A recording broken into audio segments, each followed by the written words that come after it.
Okay, developers keep telling us they're going digital. Yeah. But one of the major complaints is that digital games, like on consoles, aren't cheaper than physical games. People don't like paying the same amount. Right. Games on demand on Xbox have been typically the same price as they are at retail. Microsoft says it is experimenting with lower prices of games on demand. Leading up to the upcoming downloadable content for Rise, Son of Rome, they've discounted the games on demand version of the game to, what is it, $39.99, $40, usually $60.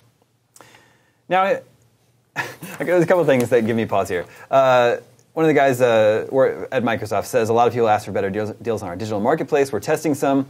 This price, $40, says that's far better than the used price at GameStop and others.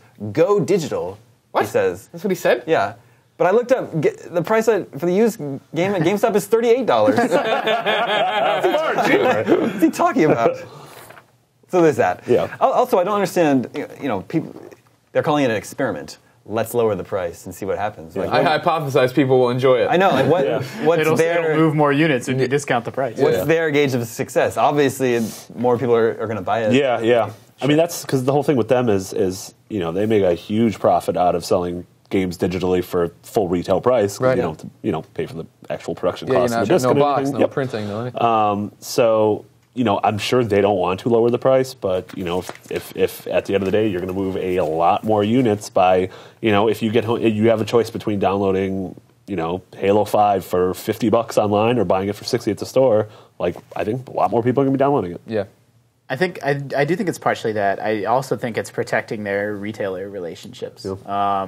We don't know what those, behind closed doors conversations look like, but I promise you that, even though Cliffy B's right that the buyers from Walmart and Target aren't as important as they used to be, they still represent hundreds of thousands of units that will be in Target stores all over the country. Yeah. And if you anger them by saying, we're going to undercut you on day one, if day one digital is going to be cheaper than retail, I think there's partnerships in place that prevent them from doing some of the discounting that they might be willing to do. Plus, GameStop should be very scared of this. Yep. I mean, the fact that if you can get a game cheaper day one and then you can never sell it back. Yeah, but it's like GameStop has leverage too by saying, hey, then we're not going to stock as many copies of your game, and then that's harmful to their business. We're not going to put your console out there for people to buy. We're going to put PlayStation in front of it. It becomes this whole poisonous thing for everybody. It has potential to do that, even though it is better for the consumer. So it's like some of these things that seem like no-brainers are like, yeah, man, like offer discounts. Like there are some moving parts here that are a little bit more complicated. Yeah, but I mean, it's so far behind Steam. When you look at Steam, Yep. like that's For sure. and that's where consoles need to The go. thing is, Steam had nothing to lose. Like they don't give a shit. Yeah. So it's like they'll just, they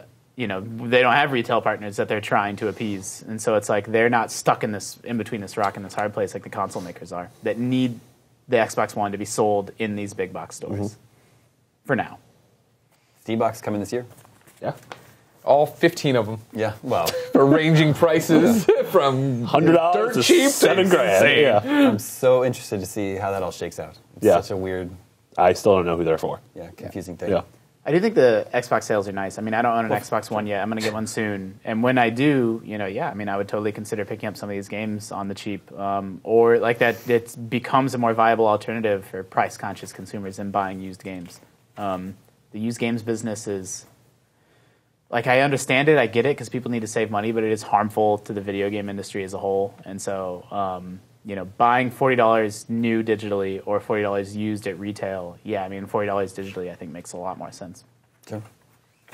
That Rise Son of Rome downloadable content is out on February 28th. That's the last day of the month. Oh my God. It is. There's only 28 days in February. Suck it, What? leap year. Yeah. Mark your calendar, everybody. Or is it a leap year? I don't know how No, leap not a years leap work. Okay.